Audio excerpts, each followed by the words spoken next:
Assalamualaikum warahmatullahi wabarakatuh. Alhamdulillahil wahidil ahad, lam yalid wa lam yulad wa lam yakul lahu kufuwan ahad. Asyhadu an la ilaha illallah wahdahu la syarika lah wa asyhadu anna Muhammadan abduhu wa rasuluhul karim. Allahumma salli wa sallim ala nabiyyina wa sayyidina al-Mustafa Muhammadin wa ala alihi wa ashabihi ajma'in. Amma ba'd. Rabbi shrah li sadri wa yassir li amri wa hlul 'uqdatam min lisani yafqahu qawli. Segala puji bagi Allah, kemudian salawat dan salam kepada Rasulullah, pada keluarga dan seluruh sahabat-sahabatnya yang Allah muliakan insyaallah. Bapak Ibu jamaah salat Asar yang telah berhadir, dan semoga kehadiran kita tercatat di sisi Allah Subhanahu wa taala. Jemaah yang dimuliakan Allah, ini pertemuan kita yang terakhir, dan hari ini karena kita menjelang di akhir Ramadan, dan insyaAllah kita akan masuk ke dalam hari yang selayaknya berbahagia bagi mereka yang telah lelah dalam mentaati Allah dalam Ramadan, yaitu hari Raya Idul Fitri. Oleh karena itu, ada baiknya kita ulang kembali tentang adab di hari raya Idul Fitri. Pertama sekali, Idul Fitri ini adalah hari yang Nabi katakan, yaitu hari bergembiranya kaum muslimin. Hari bergembiranya kaum muslimin. Kenapa disebut hari bergembira? Karena kaum muslimin seakan-akan sebelum mendapatkan kegembiraan yang abadi di surga Allah, maka begitulah mereka mewakili kegembiraan di dunia. Karena bahagia itu, bahagia baru bisa kita dapatkan di saat setelah kita merasakan kelelahan.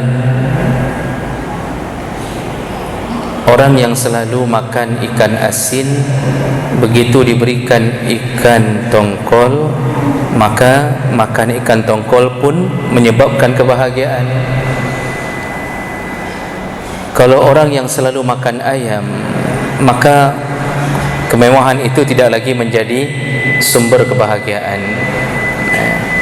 Nah, jadi di dunia kita diberikan kesempatan untuk bersenang-senang sebelum mendapatkan kesenangan di akhirat. Tapi kesenangan itu didapatkan setelah kelelahan selama 30 Ramadan. Maka tidak layak berhari raya mereka yang tidak berpuasa. Aneh kalau ada yang berbahagia di hari raya Idul Fitri tapi tidak pernah puasa.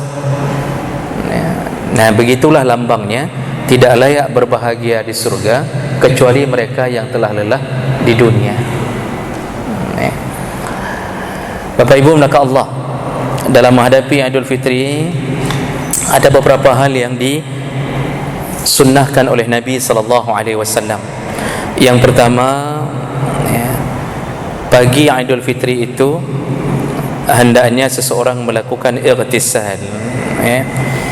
Seseorang hendaknya mandi, dan mandi ini mandi sunnah, yaitu mandi untuk melakukan salat Idul Fitri. Setelah mandi, hendaknya orang yatatayyab atau tatayyub, hendaknya orang memakai wangi-wangian. Disuruh mandi, otomatis ketika mandi kita menyikat gigi, lalu disuruh pakai wangi-wangian. Untuk apa semua ini? Karena kita akan berhadapan dengan banyak orang di dalam jamaah yang besar. Setiap menemui orang banyak, maka adabnya adalah membahagiakan orang itu. Maka dalam ibadah apapun yang sifatnya menemui orang banyak, bahkan dalam solat jamaah sehari-hari, itu disuruh pakai wangi-wangian. Salat Jumaat disuruh mandi, disuruh pakai wangi-wangian. Begitulah seorang muslim berusaha membahagiakan saudaranya, dan itu berpahala. Jadi jangan sampai orang tidak senang berada di samping kita. Jangan sampai orang tidak bisa bergerak. Dia menyesal berada di samping kita, tapi tidak bisa bergerak. Jadi dia terpaksa. Jangan sampai begitu. Nah, kemudian ada berikutnya di hari Aidil Fitri itu labasu asyab al-jadidah. Sunnah hukumnya memakai baju yang baik dan bagus, tidak mesti baru. Jadi bahasa jadidah itu sebenarnya tidak mesti baru dalam hari raya, tetapi pakaian yang terbaik. Ibnu Umar radhiyallahu anhu yalbasu ahsana thiyabahu fil aidain. Ibnu Umar, itu anaknya Umar bin Khattab, kalau sudah 2 hari raya, Aidul Fitri atau Aidul Adha, maka beliau selalu memakai baju yang terbaik yang beliau miliki, yang terbaik. Kenapa standarnya Ibnu Umar? Hadis-hadis menyebutkan tentang sunnah memakai baju baru, itu hadisnya standarnya ke Ibnu Umar, karena Ibnu Umar adalah salah satu sahabat Nabi SAW yang paling banyak dan paling fokus untuk meniru-niru gaya Nabi. Maka dalam kitab Targhib wa Tarhib itu disebutkan beberapa pekerjaan Ibnu Umar meniru-niru gaya Nabi. Pernah di antara Mekah Madinah, Ibnu Umar berjalan, tiba-tiba beliau menuju ke satu pohon, dan setelah itu beliau langsung tidur di pohon itu. Sehingga ditanya oleh sahabat, dan berulang-ulang, asal antara Mekah Madinah dia melakukan perjalanan, beliau selalu menyempatkan tidur di pohon itu. Ketika ditanya oleh sahabat, kenapa engkau selalu tidur di pohon itu padahal banyak pohon lain yang bisa engkau singgahi? Kata Ibnu Umar, aku pernah melihat Rasulullah melakukan kailulah di pohon tersebut. Gara-gara dia melihat Rasulullah tidur di pohon, di bawah pohon kailulah, tidur sejenak menjelang zuhur atau ba'da zuhur, beliau selalu mengikuti Rasulullah. Pernah dalam satu perjalanan, beliau ketika sedang berjalan yang seharusnya jalan itu lurus, tiba-tiba beliau belok melingkar, baru balik lagi ke jalan lurus itu. Sahabat heran, ada apa dengan Ibnu Umar? Kenapa dia tiba-tiba membelok lalu balik lagi menuju ke jalan yang lurus? Ditanya, kenapa engkau melakukan itu? Apa katanya? Aku pernah melihat Rasulullah membelok sebentar lalu kembali ke jalan ini. Mungkin Rasulullah ada hajat lain, tapi beliau menirunya. Makanya waktu bicara baju yang baik dan bagus, ini disebutkan bahawa Ibnu Umar meniru Rasulullah sallallahu alaihi wasallam memakai baju terbaik ketika hari raya. Jadi baju terbaik itu baju yang kira-kira tidak compang-camping. Lebih bagus kalau untuk laki-laki berwarna putih kalau hari raya. Nah, kemudian baju elegan lah, elegan, jadi panjang tiblah, dan jangan terlalu keren dengan berbagai macam pernak-pernik. Nah, ini baju baik, bukan baju yang biasa, tapi baju terbaik. Nah, itu sunnah ketika keluar di hari raya. Kemudian bagi yang mengeluarkan zakat fitrah, sebelum khatib naik ke atas mimbar, sebelum imam bertakbir, itu hendaknya menyegerakan kalau seandainya dia belum mengeluarkan. Tapi dalam mazhab Syafi'i itu ada waktu mubah, yaitu dari awal Ramadan itu boleh mengeluarkan zakat fitrah. Karena zakat fitrah berkenaan dengan Ramadan, maka dalam mazhab Syafi'i dari awal Ramadan mubah, dibolehkan mengeluarkan zakat fitrah. Ada waktu yang sunnah, yaitu setelah terbenam matahari Ramadan yang terakhir sampai imam melakukan takbir salat hari raya. Ada waktu yang wajib, harus dikeluarkan, tidak boleh lagi lebih, yaitu waktu dari setelah salat subuh sampai imam bertakbir. Ada waktu yang makruh dalam mazhab Syafi'i, yaitu setelah imam bertakbir, setelah imam selesai salat, itu makruh. Kalau bahasa Nabi, fa innama hiya sadaqah minas sadaqat. Dan waktu yang haram mengeluarkan zakat fitrah, yaitu setelah terbenamnya matahari di hari raya pertama Idul Fitri. Kalau orang belum keluarkan, maka dia telah jatuh ke dalam dosa besar. Jadi masih dibolehkan untuk mengeluarkan zakat fitrah di subuh pertama Idul Fitri. Cuma akan bermasalah karena dulu para sahabat mengeluarkan zakat fitrah di subuh hari raya. Itu mudah karena belum terlalu ramai, sehingga habis selesai salat langsung didistribusikan. Tapi hari ini tidak bisa. Kalau dilakukan seperti itu tidak bisa didistribusikan kepada fakir dan miskin. Makanya diambillah sebuah kebijaksanaan. Biasanya zakat fitrah itu di malam hari raya, sudah selesai semuanya dan langsung dibagi di malam hari raya. Itu sebenarnya untuk memudahkan kerja dan distribusi. Jadi boleh melakukan itu. Berikutnya jemaah melakukan Allah, sebelum keluar menuju ke tempat solat di hari raya Idul Fitri, sunnah hukumnya untuk lebih dahulu mencicipi makanan. Rasulullah sallallahu alaihi wasallam dalam hadis riwayat Tirmizi, Ahmad dari Abu Buraidah, kana la yaghdu yaumal fitri hatta yat'am. Rasulullah itu tidak akan berangkat, beliau tidak berangkat menuju ke tempat solat sampai beliau lebih dahulu memakan sesuatu. Wala ya'kulu yaumal adha hatta yarja'. Tapi kalau hari raya Idul Adha, beliau tidak makan sampai selesai salat. Kenapa? Fayakulu min udhiyatihi. Karena beliau akan memakan sembelihannya sendiri. Jadi kenapa Rasulullah bertahan di hari raya Idul Adha? Karena beliau ingin memasukkan makanan pertama di hari itu, yaitu hasil sembelihannya sendiri. Jadi makanya Idul Adha sunnahnya tidak makan dulu. Itu pun kalau kita bisa memakan sembelihan kurban kita sendiri, itu lebih bagus, itu sempurna mengikuti Nabi. Cuma hari ini tidak bisa seperti itu juga. Kadang-kadang sembelihan kita baru disembelih hari raya ke-Leher, hari raya ketiga. Apakah kita akan bertahan tidak makan-makan sampai 3 hari? Ini juga bermasalah. Dulu Nabi habis hari raya langsung sembelih, pulang langsung sembelih, langsung dia sisakan makanan, suruh masak sama istri. Makanan pertama masuk adalah makanan sembelihan. Itu sempurna seperti mengikuti Nabi sallallahu alaihi wasallam. Kalau Idul Fitri itu disuruh lebih dahulu makan. Sebenarnya makan apa saja boleh. Cuma ada praktek dari Nabi, kana la yaghdu yaumal fitri hatta ya'kula tamarat. Rasulullah tidak berangkat menuju ke tempat salat Idul Fitri sampai beliau memakan beberapa butir kurma. Jadi yang beliau makan beberapa butir kurma, bukan beberapa bungkus lontong. Oh, hana usah hana lontong masa Nabi. Kalaupun ada, saya yakin beliau tidak melakukannya, karena beliau ini selalu memberi petunjuk dalam setiap amal beliau.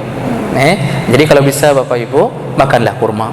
Oh, tidak tahan, ya silahkan mau tambah dengan lontong atau masukkan kurma ke dalam lontong. Jadi bisa sekaligus tiga tak, 2 buah tempat kena. Baik. Jadi intinya apa? Sunnah makan lebih dahulu. Untuk apa disunnahkan makan lebih dahulu? Para ulama mensyarah bahawa agar hari itu langsung berbeda dengan Ramadan yang kemarin. Jadi kita sudah tidak lagi berada di dalam Ramadan, sudah berada di hari berbahagia. Nah, ada berikutnya, ikhrajun nisa lil musalla. Jadi hari raya itu, dua-dua hari raya, semua perempuan itu juga disuruh keluar menuju ke tempat solat. Rasulullah sallallahu alaihi wasallam amara bi ikhrajil awatiq wa zawatil khudur wal haid. Rasulullah sallallahu alaihi wasallam menyuruh keluar baik awatiq, anak-anak gadis yang masih remaja, wa zawatil khudur, atau yang selama ini dipingit jarang keluar rumah, tapi hari raya disuruh keluar rumah, disuruh menuju ke tempat salat. Wal huyyad, dan orang-orang haid, yang haid pun disuruh keluar. Nah, wa ammal huyyad fayashhadna al khair, ya, wa da'watul mu'minin wa ya'tazilna al musalla. Khusus bagi orang yang haid, perempuan yang haid, itu kenapa disuruh keluar? Untuk menyaksikan kebaikan. Jadi mereka mendapatkan pahala menyaksikan kebaikan. Kebaikan apa? Kita keluar berjamaah, ukhuwah Islamiyah, ya, kemudian di dalamnya ada salat, kemudian di dalamnya mendengarkan tausiah, lalu setelah itu nanti ada sunnah untuk saling bersalam-salaman, dan seterusnya nanti disebutkan ke depan. Nah, itu semua kebaikan. Jadi orang haid ya'tazilnal musalla, mereka hanya menjauhkan diri untuk salat. Jadi duduk dulu. Kalau datang, kalau salat dilakukan di masjid, orang yang haid pun disuruh keluar, duduk di teras-teras, ya, yang tidak ditempatkan untuk salat, atau tunggu di dalam mobil, atau taruh tikar agar mereka tidak menjejakkan kaki ke dalam masjid. Atau kalau di lapangan, mereka bisa berada di saf-saf belakang mendengarkan khutbah dan segala, semua mereka berpahala. Jadi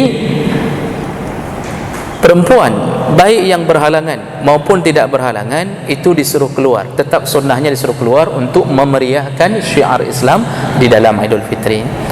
Ini sunnah Bapak Ibu, bukan wajib. Jadi jangan sampai Idul Fitri nanti kita wajibkan tebit-tebit, nyoh ke tebit ku tanpa ke tidak orang tebit. Jangan begitu. Ini sunnah saja. Enggak keluar pun tidak mengapa. Ya, jangan sampai nanti istrinya dipaksa-paksa, udah hamil 9 bulan, enggak sanggup jalan, dipaksa lagi. Bisa-bisa hamil di tengah melahirkan di tengah jalan. Nah, jadi oleh karena itu, yang disuruh keluar, yang mampu keluar, keluarlah. Ya. Nah, berikutnya ikhrajus sibyan lis-salat. Juga anak-anak disuruh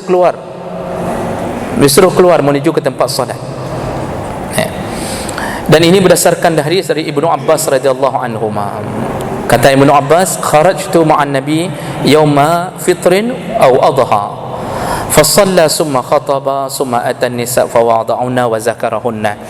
Aku ikut keluar bersama Nabi sallallahu alaihi wasallam. Rasulullah melakukan salat, kemudian berkhutbah dan seterusnya.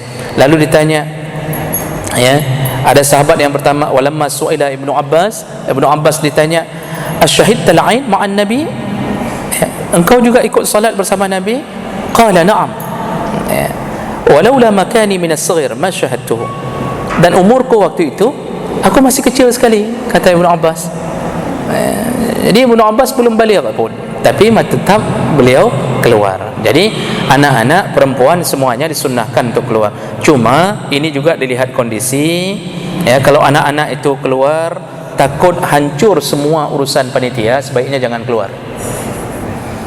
Kalau kita tahu model anak kita ada jiwa-jiwa pemberontak kalau jiwa-jiwa hancur semua orang, bisa menangis, kemudian bisa loncat-loncat keliling semua saf, dia kelilingi, ya, sampai celengan enggak tahu di mana, dipikir dia jadi celengan. Jadi kalau model bisa mengacaukan, di situ tahanlah. Tapi kalau anak kita aman-aman saja, dibolehkan. Cuma sebaiknya tetap saf salat berlaku seperti aturan. Yang pertama laki-laki yang dewasa, kemudian anak-anak as-sibyan di tengah, di belakang laki-laki, kemudian baru perempuan. Nah, seandainya anak itu belum baligh, kita letakkan di samping kita, ya, salat hari raya ni kita letakkan di samping kita.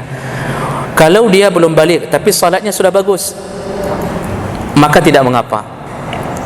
Itu tidak memutuskan saf. Tidak mengapa. Kenapa? Baligh bukan syarat sah salat. Baligh syarat wajib salat. Asal anak sudah bagus salatnya, bacaannya bagus, khusyuk, tumakninah dapat, dia sah salatnya, walaupun pahalanya untuk orang tuanya. Jadi tidak memutuskan saf. Tapi kalau anak belum baligh, kita letakkan di samping kita, tapi dia sendiri tidak bisa salat. Jadi Allahu Akbar, lihat kanan, lihat kiri, kemudian garuk pantat, kemudian macam-macam dia lakukan, ini tidak bisa letakkan di samping kita. Kenapa? Dia tidak sah salatnya dengan perlakuannya seperti itu. Jadi bisa memutuskan saf salat. Nah, jadi tetap ada anjuran disuruh keluar perempuan dan anak-anak untuk menuju ke tempat salat Aid. Ada berikutnya, al-khuruj lis-salati masyian. Lebih baik salat Aid itu keluarnya masyian, dalam keadaan berjalan kaki. Ada hadis Nabi sallallahu alaihi wasallam, hadis dari Ibnu Majah an Abi Rafi' dalam Sahihul Jami', Disebutkan kana yakhruju ila al-'aid masyian.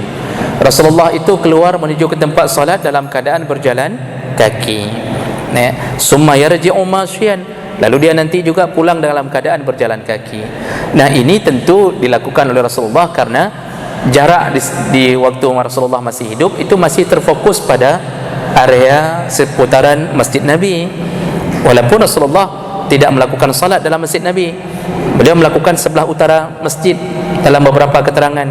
Maka disebut waktu masalah salat Aid disebut musalla, tempat salat. Jadi Rasulullah lebih banyak sekali berulang-ulang melakukan salat di samping masjid.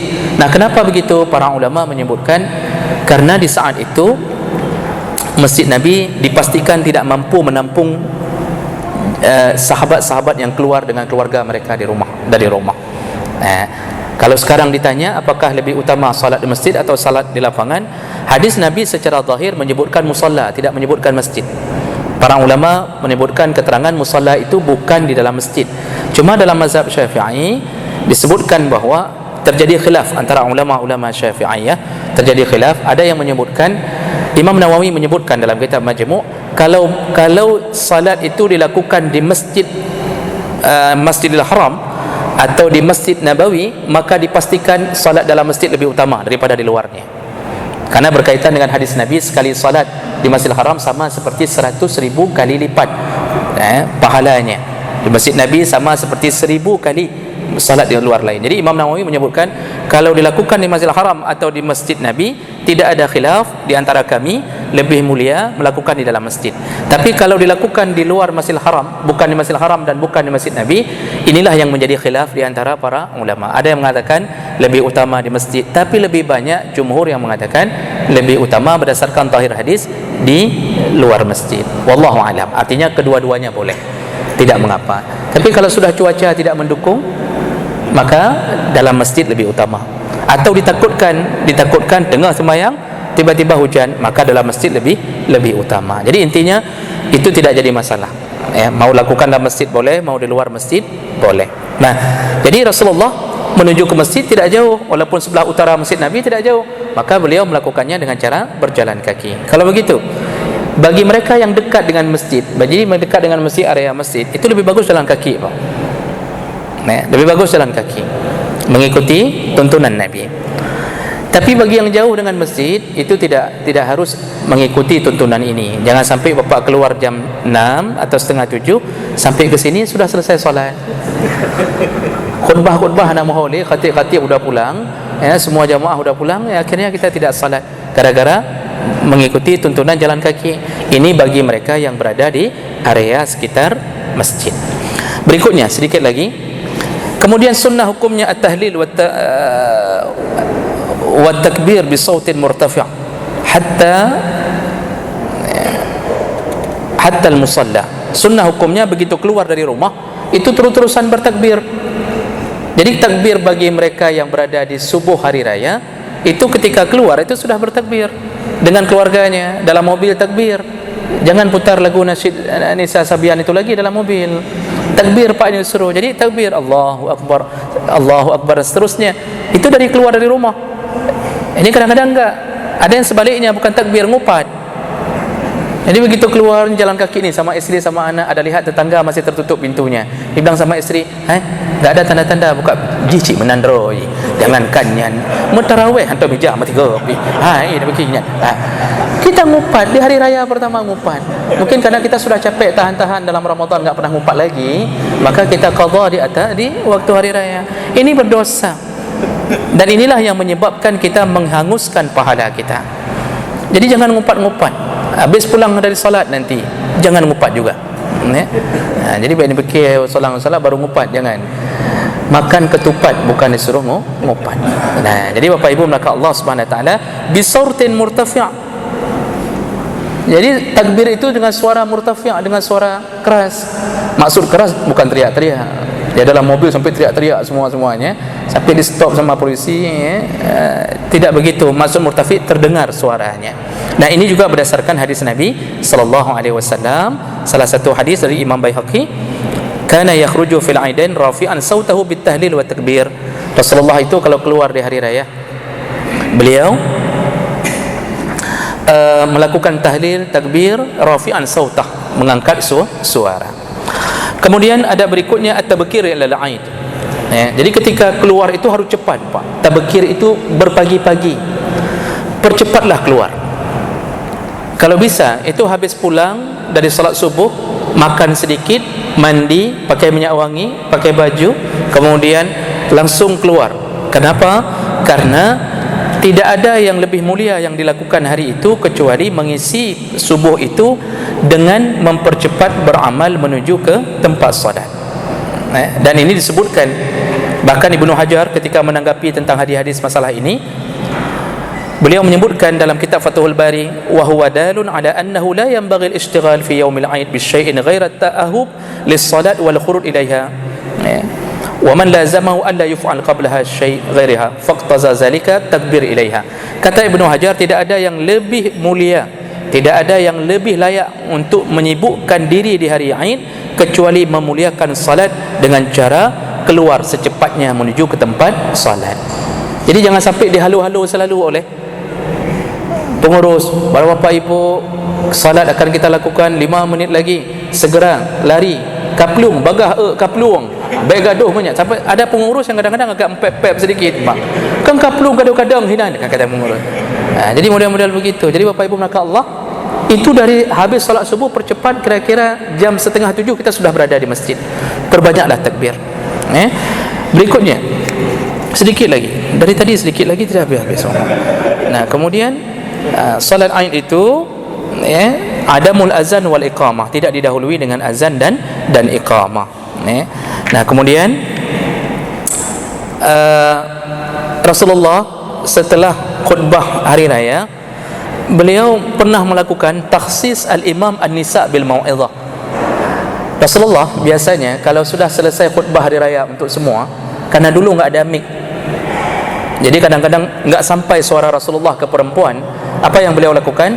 Beliau innan nabi qama fa bada'a bis salat. Rasulullah itu memulai salat, summa khataba, kemudian beliau berkhutbah. Ketika sudah selesai berkhutbah, fa nazala fa atan nisa fa zakarahunna wa huwa yatawakka ala yadi Bilal.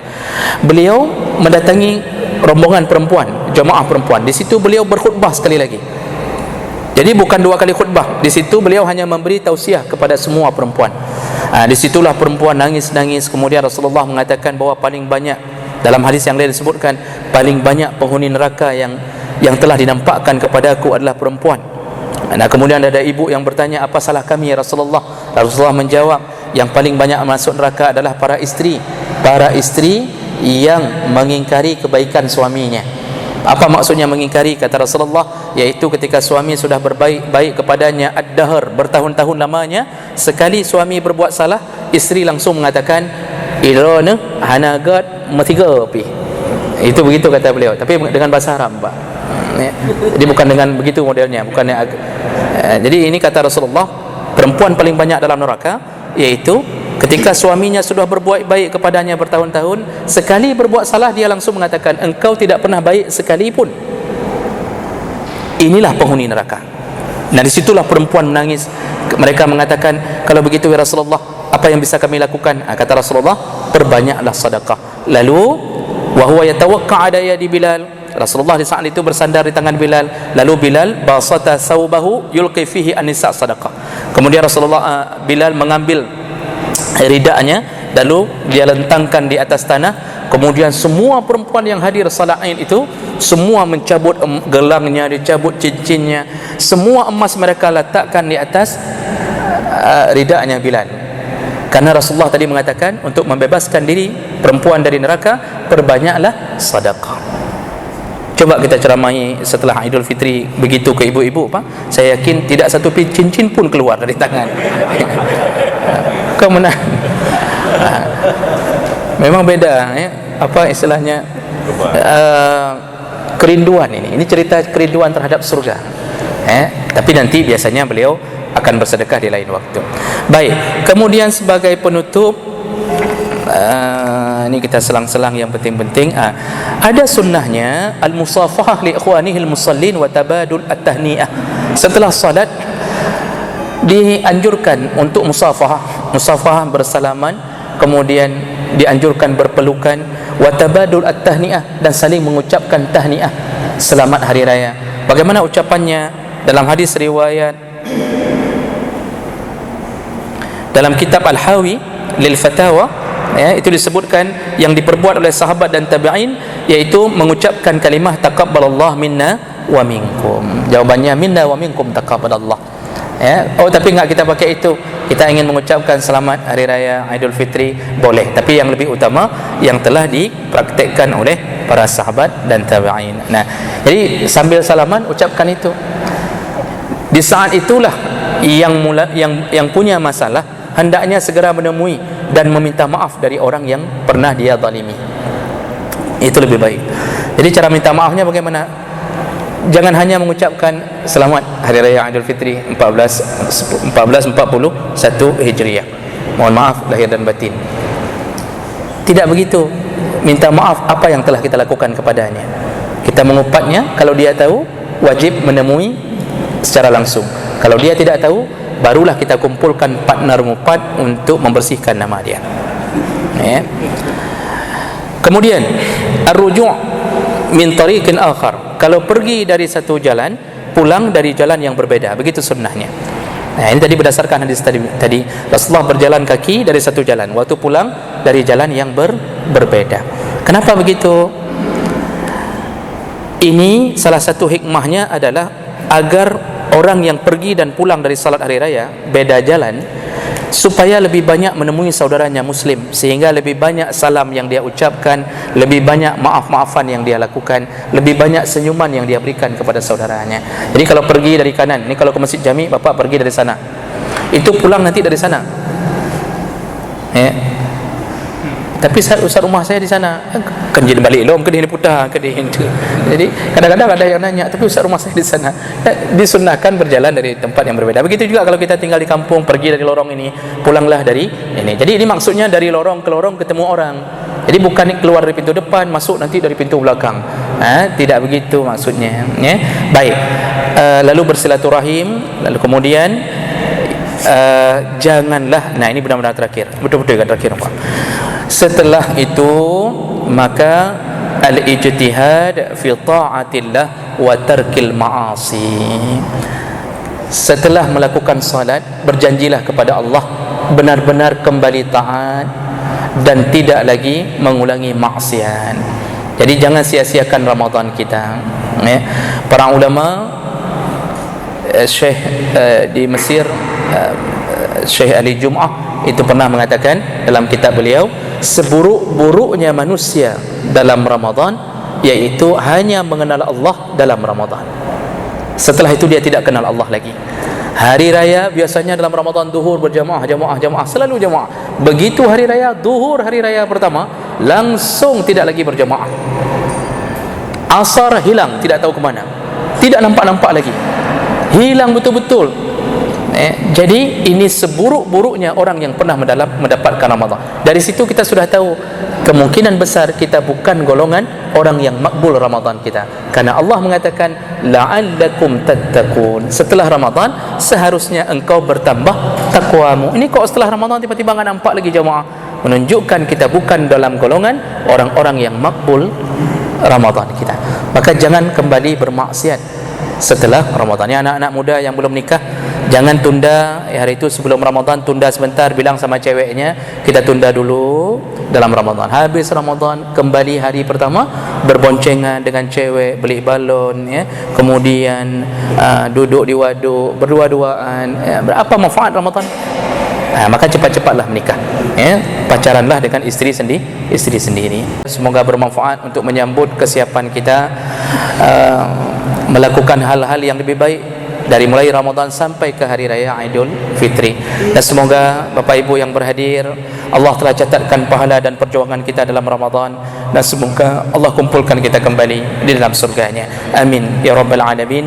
Subhanakallahumma bihamdik, asyhadu an la ilaha illa anta, astaghfiruka wa atubu ilaik. Wassalamualaikum warahmatullahi wabarakatuh.